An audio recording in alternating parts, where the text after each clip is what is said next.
So welcome to you all. Welcome to the reading of tributes of the American Academy of Arts and Letters. I'm the president of the Academy. My name is Kwame Anthony Appiah. Since 1903, we have presented tributes to members who passed away. We continue that tradition tonight with tributes to 3 writers and 2 composers. Out of respect for the memory of the deceased, it's our tradition that we don't, that you refrain from applause following the reading of each tribute, much as it will seem appropriate to you to do so. So the first tribute to Eric Bentley will be read by Phillip Lopate. Eric Bentley was many things: a drama critic, a playwright, a translator, a teacher, a scholar, an editor, a singing performer, a European, an American, a husband, a father of sons, a lover of men, a lover of women. In short, he was various and contradictory.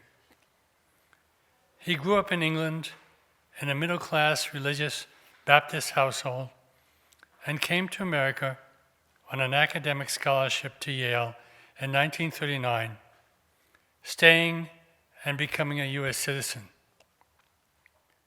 In 1942, he met Bertolt Brecht.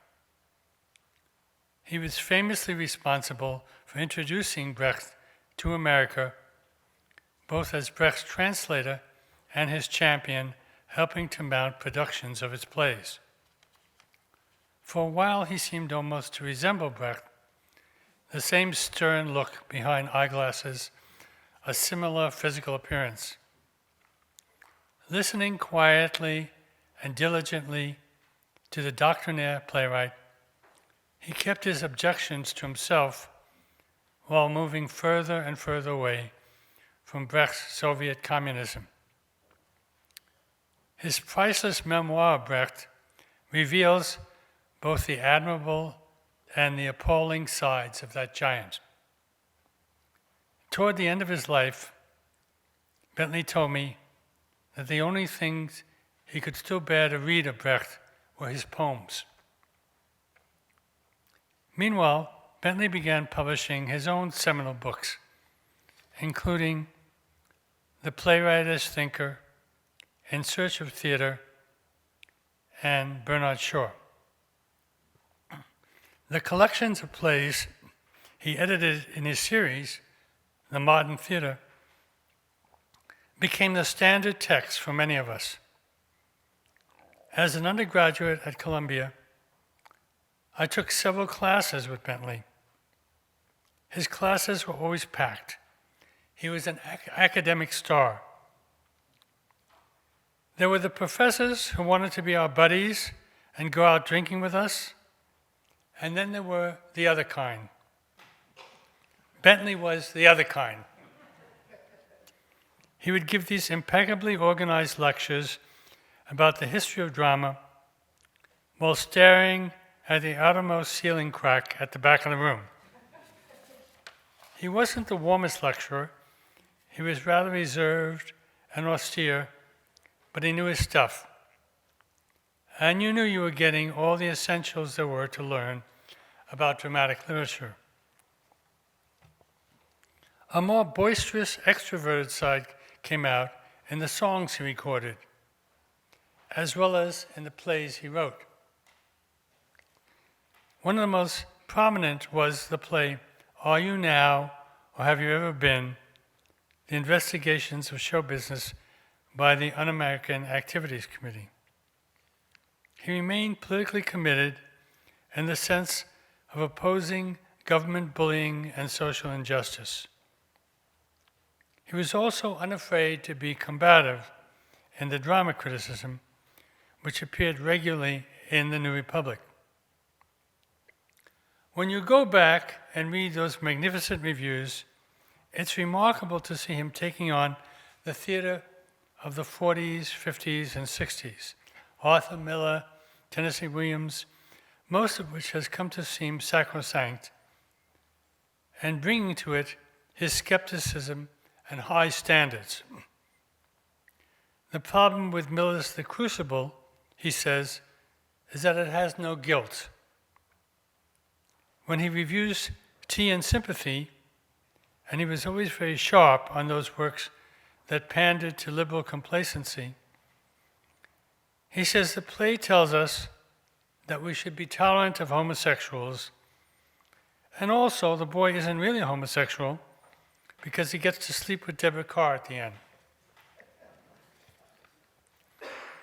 The quality of his standards may be seen from this statement of purpose. The theater critic, he said, quote, is someone who knows almost everything relevant about theater and is an alert person, not overburdened with hostility or with a desire to be cute. He is as receptive as possible. An attempt must be made at fairness as in a court of law, end quote. I think of Eric Bentley not only as our greatest drama critic, but also as a true essayist in the tradition of Montaigne. In his postscript to the Brecht memoir, he even quotes Montaigne with this line, "We are double in ourselves, so that what we believe, we disbelieve, and cannot rid ourselves of that which we condemn," end quote. Bentley confessed that when he was around communists, he would speak in an anti-communist way, and when he was around anti-communists, he would speak in a communist way. He referred to this as his dualist tendency and contradictory spirit. He was always thinking against himself, an uncomfortable way to live, perhaps, but we were all the better for it. He lived past 100. Tonight we mourn his passing and celebrate his unique character and his various selves and achievements. The tribute to Robert Bly was written by Grace Schulman, who regrets very much that because she's ill, she can't be with us this evening, and she asked that I read the tribute to Robert Bly for her. The I here is Grace Schulman. I first encountered Robert Bly in the late 60s when he sent me, a callow graduate student he'd never met, a copy of his translation of Rilke's Sonnets to Orpheus, movingly inscribed, "Sending this gives me pleasure." He'd given a reading at New York University where he said that one day, if we were fortunate, we would think of Rilke's lines and fall, quote, "to the bottom of that rock from which altars are built." He added that when you lose the certainty you had in old beliefs, you will find strength in new convictions. These lines amazed me. I dared writing to Bly at the magazine he edited, The 60s, asking for his source. His answer was to send me his book. It was a paraphrase of his beautiful translation. The water rises clear from the same rock that holds up the huge doors and altars. I call forth that gift to an unknown student because it characterizes Robert Bly. Poetry was the gift he had and gave to others as well. I found him at a journal called The 60s, whose title changed with the decade to the 70s and the 80s. It began as a forum for translation, one of many such journals at the time, hoping to achieve world peace through understanding of other nations. Earlier, on a Fulbright grant, Bly had traveled to Norway and translated Norwegian poems into English, notably the work of Gunnar Ekelöf. While there, he discovered the poems of the Chilean Pablo Neruda and composed the first serious English translations of his work. Early on, Bly gave to American readers his translations of Antonio Machado, César Vallejo, Lorca, Georg Trakl, Hafiz, Rumi. I believe that he expected them to be retranslated in time, that his versions might even be drafts of what would come. His mission was poetry, discovery, introduction, spreading the good word. The best of Robert Bligh's own poems are minute observations of natural things. A salamander crossing a log, a caterpillar crawling on his desk, moonlight lying on a lonely bed. These images are presented with exactitude, but at the same time are not at all real. The salamander is observed in the speaker's consciousness as a climbing tractor. The moonlight is conveyed by sound. The caterpillar engrosses the viewer, capturing his attention above all else. Though drawn with precision, the images are also perceived as in a dream, and that doubleness heightens their intensity. Bligh's was a rare method of composition, drawn from the surrealism of France and Latin America and transported into American soil. At times, surrealism was combined with the freedom of emotional expression at a given time. My favorites of these are marked by feeling, accuracy, and restraint. An example. Sometimes, riding in a car in Wisconsin or Illinois, you notice those dark telephone poles, one by one, lift themselves out of the fence line and slowly leap out of the gray sky. So the books came, more than 25 poetry collections, including Silence in the Snowy Fields and The Light Around the Body. Translations, non-fiction prose. My last memory of Robert was when he staged a memorial reading for his friend, William Stafford. Asked to join the cast, I delivered one of Stafford's poems, a short piece called Ask Me. When I'd finished, Robert said, "Read it again, Grace." I looked at him and saw a man transported by Stafford's lines. I complied, and he asked for it a third time. I was aware, as I am now, that Bligh loved poetry with a passion that's been hard to match in his lifetime and beyond. Read it again. The tribute to Lawrence Ferlinghetti will be read by Bill Morgan. For nearly 102 years, Lawrence Ferlinghetti's life was filled with accidental happenstance.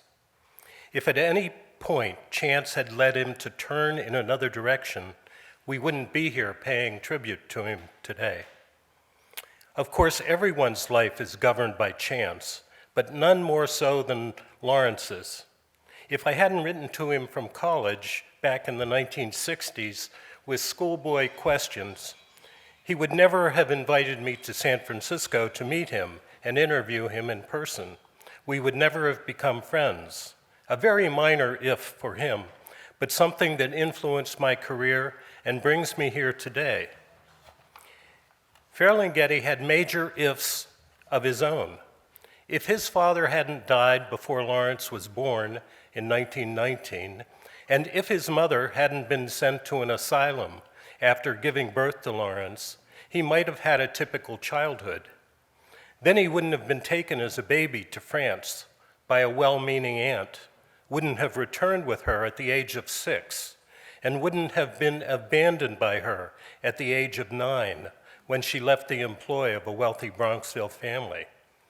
If that family hadn't acted as guardians, Lawrence never would have been educated at the Riverdale Country School or Mount Hermon Prep School or the universities of North Carolina and Columbia. If he hadn't enlisted in the Navy a few days before Pearl Harbor, he wouldn't have been in command of a subchaser on D-Day or been detailed to Japan at the end of the war. He would not have seen firsthand the total destruction of Nagasaki a few weeks later. That experience turned him from a warrior into a pacifist in an instant. There would have been no GI benefits to pay for his doctorate from the Sorbonne, where he fell in love with poetry and painting. But none of that would have brought him to membership in this august academy. It happened because chance led him to walk up Columbus Avenue in San Francisco one day in 1953, after he finished painting in his studio, instead of taking his usual route home. And along the way, he stopped to talk to a man who was putting up a sign at number 261. The sign read, "City Lights Books," and the man was Peter Martin, who had decided to open the first all-paperback bookshop in America. The name City Lights appealed to Lawrence, whose favorite film was Charlie Chaplin's classic City Lights. Ferlinghetti always saw a lot of himself in Chaplin's character of the little tramp. Lawrence became Martin's partner for a short time until Martin returned to New York City to found the New Yorker bookshop. Following the tradition of French bookstores that often published books as well as sold them, Lawrence printed and bound his books, which he called the Pocket Poets Series. Not surprisingly, his first publication was his own collection of poems called Pictures of the Gone World. And this was followed by small editions of Kenneth Rexroth and Kenneth Patchen's poetry. And this might be the right time to reintroduce the word if into the narrative, because if this was all that happened, few people would have taken notice of Lawrence Ferlinghetti. However, one day in 1955, a goofy-looking kid from Paterson, New Jersey, walked into the bookstore with a sheaf of poetry under his arm, and he invited Lawrence to come to a poetry reading he and his friends were giving in a gallery on the other side of town. If Lawrence hadn't decided to go, we probably never would have heard anything about the Beat Generation. The young poet, of course, was Allen Ginsberg, and that night, the Sixth Gallery reading became legendary. Allen read his poem Howl for the first time that evening, and that prompted Ferlinghetti to dash off a telegram, borrowing Emerson's famous line to Walt Whitman upon reading Leaves of Grass, "I greet you at the beginning of a great career," to which Lawrence added his own postscript, "When do I get the manuscript?" He printed a few hundred copies of the small book and stitched it himself and put it in the window of City Lights. And that would have been the end of it. But someone must have complained because the police came to the shop and arrested Ferlinghetti and his bookstore manager, Shig Morrell. "Imagine being arrested for selling poetry," Shig would say later. If the ACLU hadn't come to the rescue to defend Lawrence, he probably just would have paid the fine, and that would have been the end of it. But they did bring it to trial, and people like Rexroth and Walter Van Tilburg Clark testified on behalf of the poem. As a result, the case received national attention and was ruled to be not obscene by a very conservative judge, saying that it did have some redeeming social value. And it might have ended right there if the Viking press hadn't been sitting on the fence about the publication of Jack Kerouac's book, On the Road. They saw the opportunity to get in on the beat publicity, and so they released the book. And one more if. If the regular New York Times book reviewer hadn't been away on vacation, the Times probably would have panned On the Road. But a substitute reviewer, Gilbert Milstein, gave it a rave and made On the Road a bestseller, putting the Beat Generation on the literary map for good. Ferlinghetti issued volume after volume of poetry, making his City Lights imprint one of the leaders in avant-garde writing, and his bookstore became a mecca for a new generation of poets, as it remains today. His own poetry reached people worldwide, and his collection, A Coney Island of the Mind, sold well over 1 million copies. Still today, that inexpensive paperback introduces countless young readers to poetry. And he even had a beatnik Muppet named in his honor, Ferlinghetti Donizetti.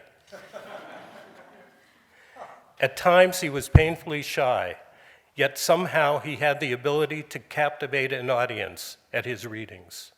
He felt more comfortable behind a mask and liked to call himself a gadfly who spoke out for the little Charlie Chaplin tramp in all of us. Of himself, he wrote in the third person singular, He wants to scatter poems from airplanes across the landscape. He's some kind of poetic nut. Like he thinks he's Dylan Thomas and Bob Dylan rolled together with Charlie Chaplin thrown in. He wants to lip read everybody's thoughts and feelings and longings. He's a dangerous nut. He's got to be insane. He's got to be mad. He's so glad to be alive. He's real strange. I salute his memory. The tribute to Frederic Rzewski will be read by Martin Bresnick. Following Martin's remarks, there's a 5-minute video of Lisa Moore performing Frederic Rzewski's To His Coy Mistress. It's nearly impossible to conceive of a Venn diagram of the person for whom Elliott Carter, John Cage, and Karl Marx were the principal overlapping figures. And yet, we have had among us the utterly unique composer, pianist, improviser, Frederic Rzewski, a man who could compose gnarly fugues, 70-minute variations, collective minimalist improvisations, and in his Beethoven's Hammerklavier, performances that would incorporate a 20-minute free improvisation. Born in 1938 in Westfield, Massachusetts, Frederic died in 2021 in Montiano, Italy. He was educated at Harvard and Princeton, studied with Elliott Carter, was a hero worshiper of John Cage, and knew enough German to read Karl Marx in the original.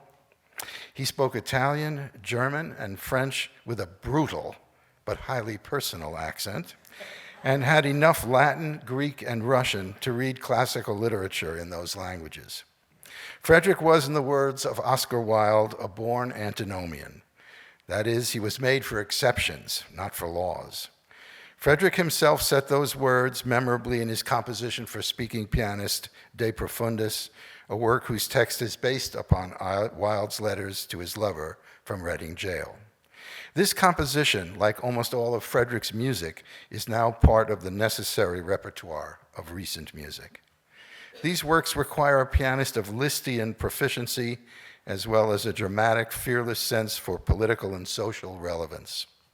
As a composer and performer, Frederic set a unique standard of instrumental virtuosity and political commitment, two attributes not often found together in one complex, charismatic artist. Frederic Rzewski was often not easy to know, nor easy sometimes to love or to debate. But every musical encounter, every political harangue, every meal shared over a bottle of wine was proof again and again that Frederic Rzewski was the real deal. Without compromise, there he stood, he could do no other. The citations that I'll read to you now follow are taken from letters I received from Frederic, so I sort of wanted him to be here with us tonight in his own words.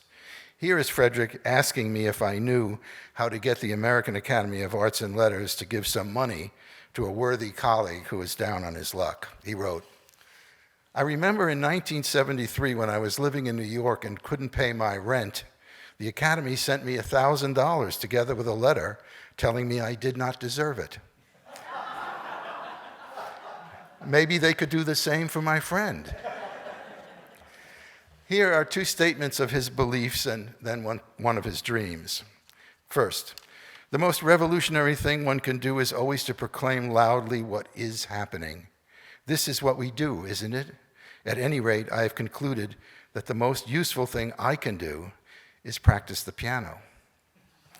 Second, I did an interview with Melodie und Rhythmus, a German Marxist magazine which used to be published in the DDR. I'm supposed to be a communist, so they asked me what were the biggest lies about the DDR in Western media. I said, first of all, in politics there's nothing wrong with lies. In fact, Cicero's brother Quintus tells him that if he wants to get elected consul, the most important thing is to make promises that he will not keep. People want lies. And now his dream. I went fishing with Elliott Carter. We talked about how difficult it was today to get good bait, for example. Today there are all these newfangled things from different parts of the world, many different colors, etc., while in the old days, you just put a worm on a hook and that was that. Do dreams mean anything? Presumably this dream was about music. Here, Frederic concedes that in some ways he is a musical terrorist and therefore hard to employ, especially in his homeland. He says, "I don't think I'm needed anywhere in the US. I have no work at all there. The last time I was there was 2 years ago when Angelina Godelia invited me to the University of Connecticut. I did a concert, but also talked to the composition department. The professor walked out, so I never met him and don't remember his name. Then he sent an email to Angelina saying, 'You should not have invited this person.' Angelina is an excellent pianist. Ursula knows her, and has been all over the Soviet Union. We agreed that American universities are perfect examples of Stalinism. I learned this when I was teaching at Yale. There was a religious student in my class, so I began the class by saying that Bach did not believe in God. I proved this by pointing out that a religious Lutheran could not have written a Catholic Mass. He wrote for the church, so he did what he did for money, not because he believed it. This upset him, so he complained to the dean, who called me to his office. The dean said, 'All right this time, but don't do it again.' I am positive that nowhere it is written that you cannot tell students that Bach did not believe in God. So therefore, universities are Stalinist, because there are rules, but you cannot know what they are.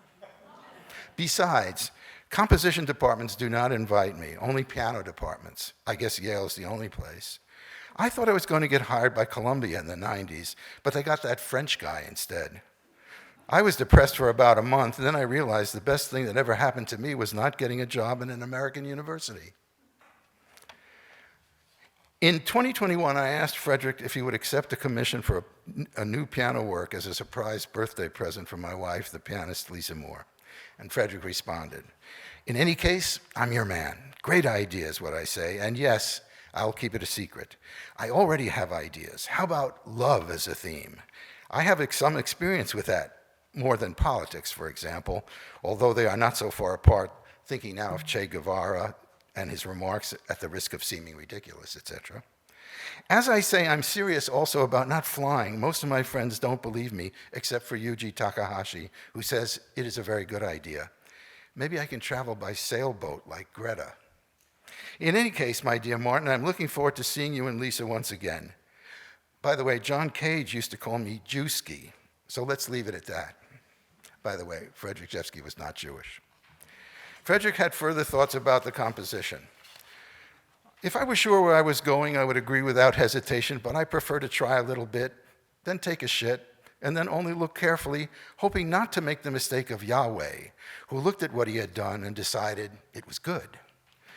I agree instead with Ivan Karamazov. I feel the same about the American elections. It shouldn't matter whom I like or don't like. I just don't believe any of it. And I have the impression that most people feel the same. I think the whole election stuff should be abolished. What should take its place? Don't know. Music? Can it change the world? Why not, if it's good enough? Who should be president? I vote for Schulman. I wrote to Frederic while he was writing his commission and concerned about his health as the COVID epidemic raged on. He answered, "People seem to be worried about me, high risk, etc., but they need not be. Staying indoors is exactly what I want to do. Belgium in March is not much different from Belgium in February. No reason to go out.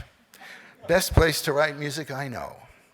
Speaking of which, you know that funny feeling you get when you're close to the end of a piece, but you don't know how to close? A little like sensing that shortly the roof will fall in, like that incredible place in the Iliad when Achilles talks about his own end in the morning, afternoon, or in the middle of the day. You don't know exactly. I won't tell you more. I think I'm about 13 to 15 minutes in. Since you're a composer, I think you should decide. New? If you don't tell me anything, I'll probably just keep on going. After much prodding from Frederic about how we should end the work, I finally suggested that he consider some of our mutually favorite Chekhov short stories, ones where the words of the story end, but the story itself goes on. He did that, finished the commission, and then wrote, "I would be happy if Lisa decides to play it, but I can understand if she doesn't like the piece. Why should she? She should only play it if she wants to. There is no obligation. Anyway, the music's out there. I kept it secret till May 12th, but a number of people have seen it. I've never understood how a composer is supposed to prevent people from playing the music he or she writes. These days, once something is in cyberspace, it's everywhere. I'm sure the NSA can find the recording or score any time they feel like it. Frederic Rzewski did not believe in copyright. He published his music under a rubric he called copyleft. Anyone can download Frederic's music from his website so long as they acknowledge him as the composer. Frederic ended that letter to me with this joke, which I insist upon telling you. Do you know the one about the Jew in the 1920s who goes to see the rabbi saying that he needs an answer to the question, who is right, Stalin or Trotsky? Is it possible to build socialism in one country? The rabbi says, come back in 3 days and I'll have the answer. After 3 days, he comes back. The rabbi explains that for all such questions, there is a book that contains the answer if you know where to look. In volume of such and such of the Talmud, there's a midrash by a Spanish Jew of the 13th century which says, it is possible to build socialism in one country, but while this is being done, it is better to live in another country.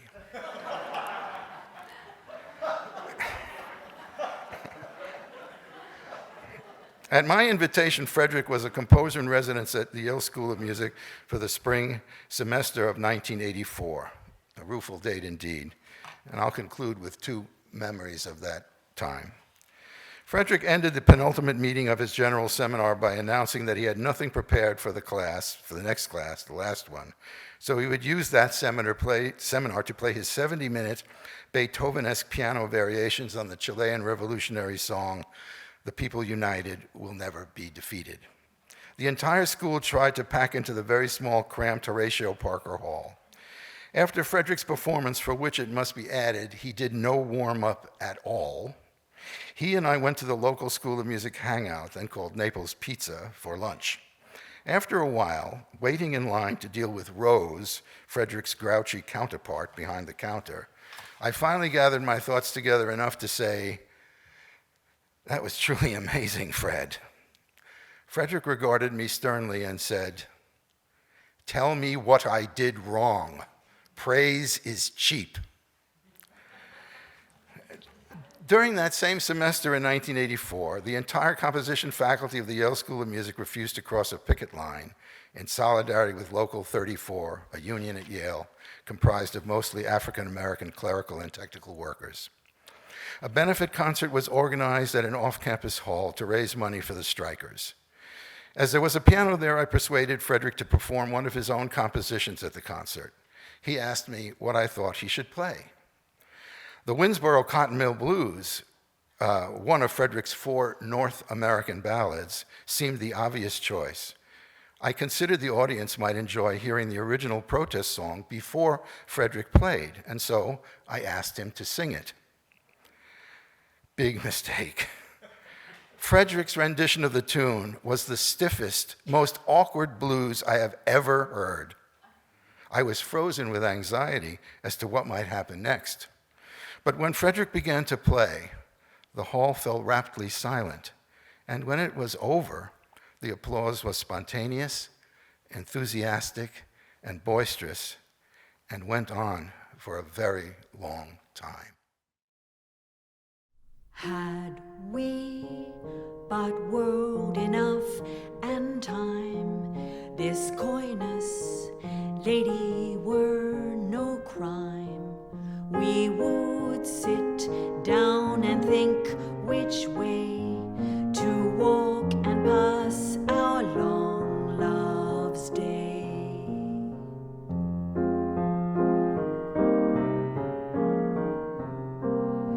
Thou by the Indian Ganges side shouldst rubies find, I by the tide of Humber would complain.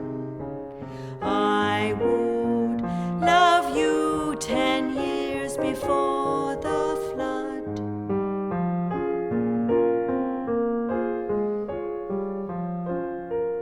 And you should, if you please, refuse till the conversion of the Jews.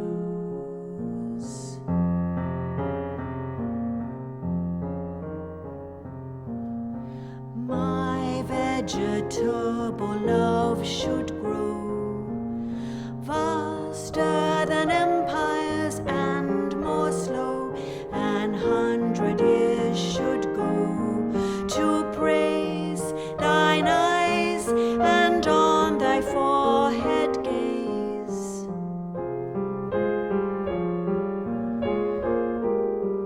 200 to adore each breast, but 30,000 to the rest, an age at least to every part, and the last age should show your heart. For lady, you deserve this state, nor would I love at lower rate.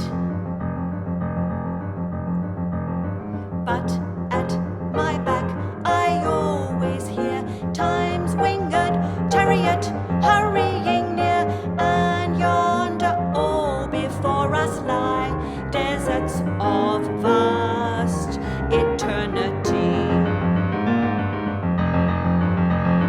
Thy beauty shall no more be found, nor in thy marble vault shall sound my echoing song. Then worms shall try that long preserved virginity, and your quaint honor turn to dust and into ashes all my lust. The grave's a fine and private place, but none, I think, do their embrace. Now, therefore, while the youthful hue sits on thy skin like morning dew, and while thy willing soul transpires at every pore with instant fires, now let us sport us while we may, and now like amorous birds of prey, rather at once our time devour, then languish in his slow chapped power. Let us roll all our strength and all our sweetness up into one ball, and tear our pleasures with rough strife through the iron gates of life. Thus, though we cannot make our sun stand still, yet we can make him run.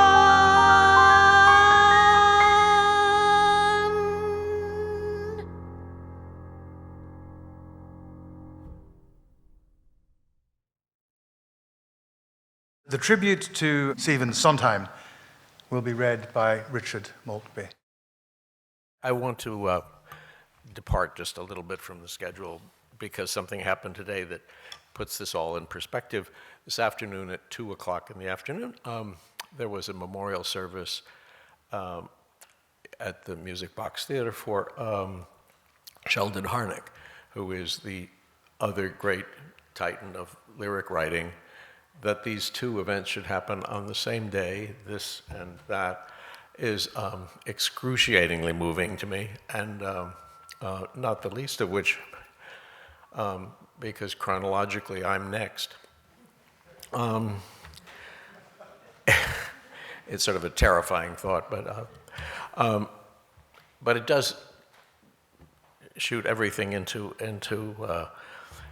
a different perspective, ends of eras, the ending of a whole body of work. It's very complicated, but it seems like attention should be paid, that these two events should be acknowledged as happening on the same day.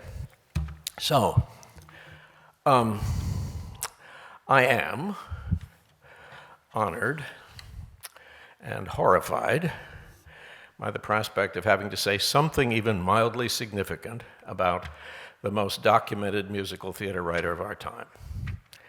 The only thing that I can think to say is that we should all stop a moment and take in the simple fact that we were here when Stephen Sondheim was turning out his remarkable body of work. Imagine being in Moscow when Chekhov, known primarily as a short story writer, was turning out the 4 plays that transformed drama.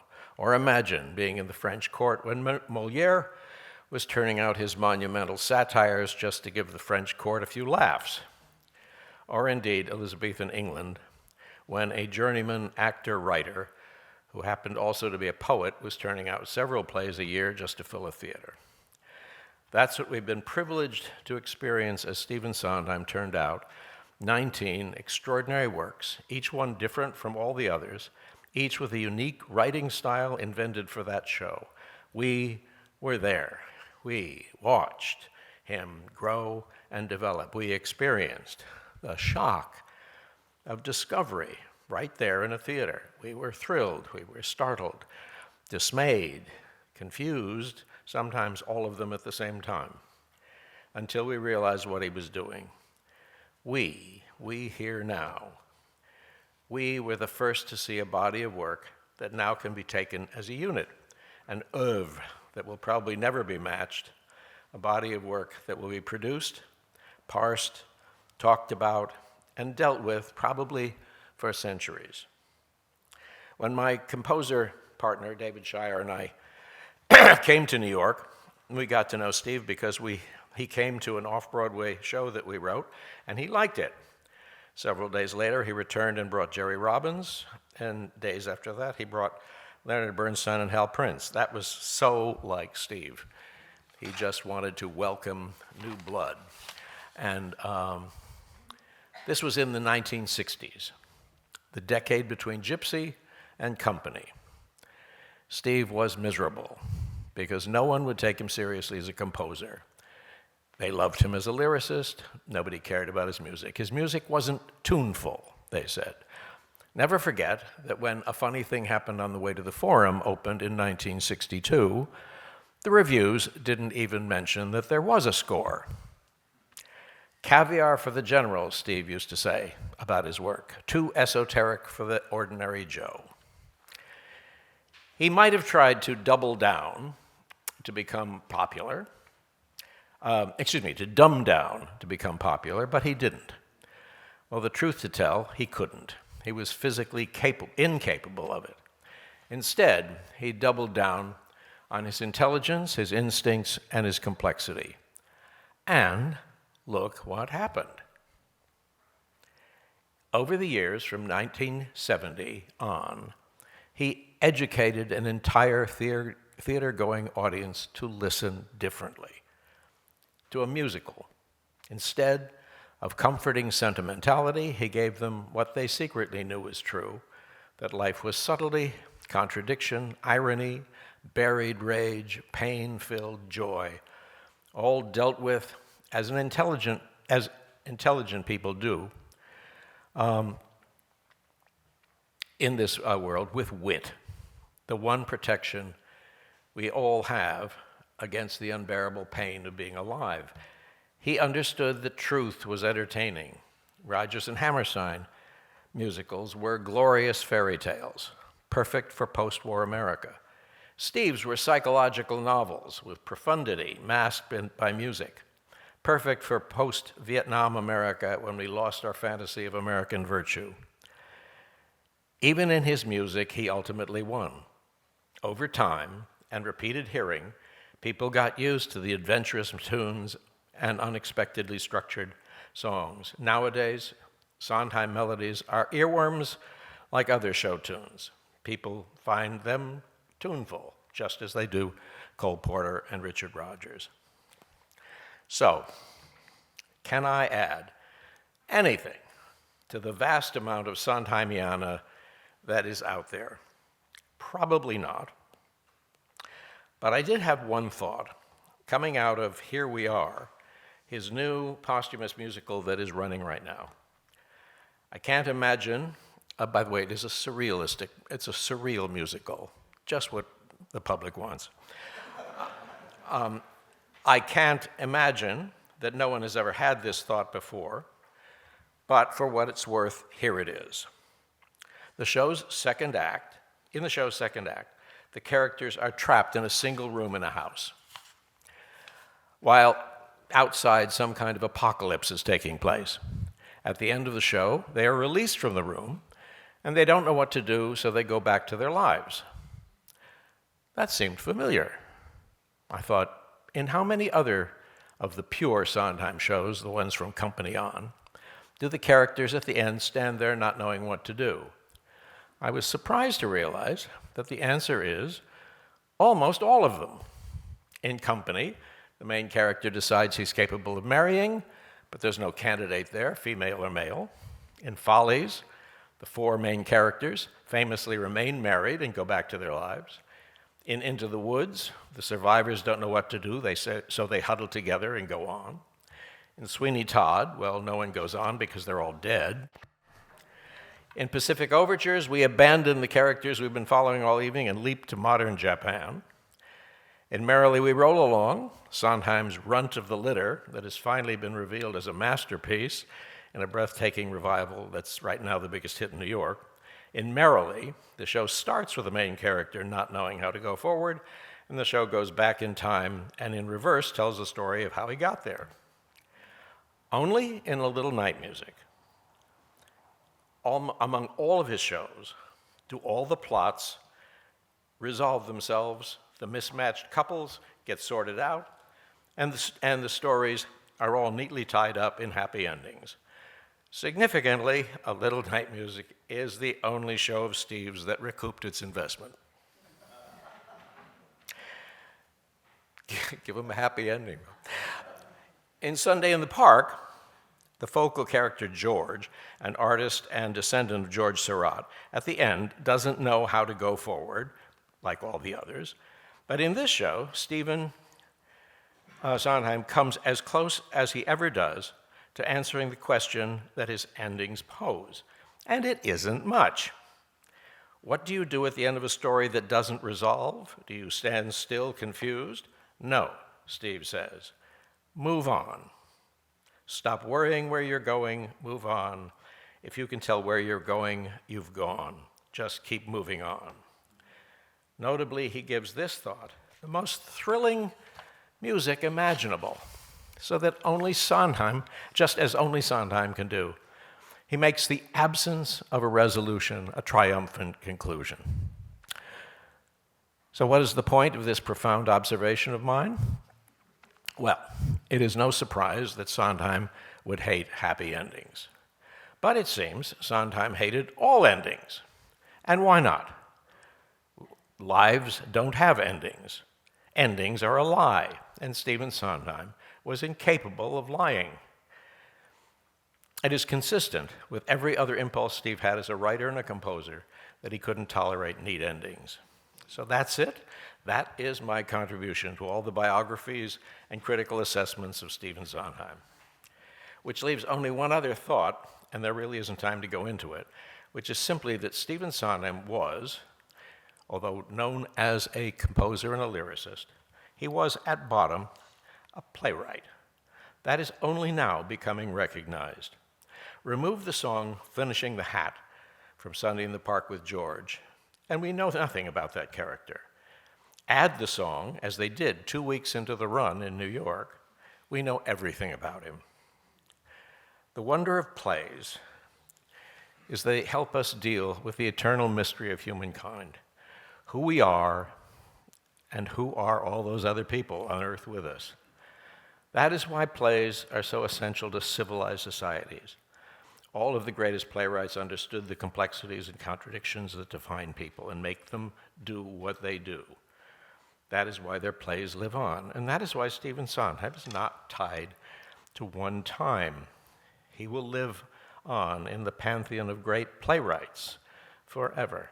His work years from now, still revealing new truths that will startle and challenge and illuminate audiences. But we have a special connection to Stephen Sondheim that people in the future simply will have to imagine, and they will fail at it. We were there.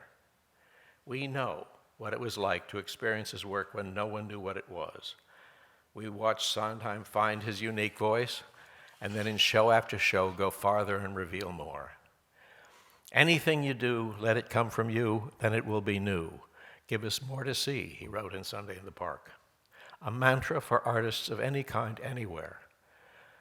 Like all other enduring playwrights, his shows were popular entertainments, most of them produced commercially on Broadway, just as it must have been for Chekhov and Molière and Shakespeare in their time. But also, like those other writers, it will be years before anything like Sondheim will happen again. We have been given a gift. We know a Sondheim that other people never will. We experienced him, the unfolding, the full trajectory of a great artist. It happened right before our eyes. We were there. Lucky us.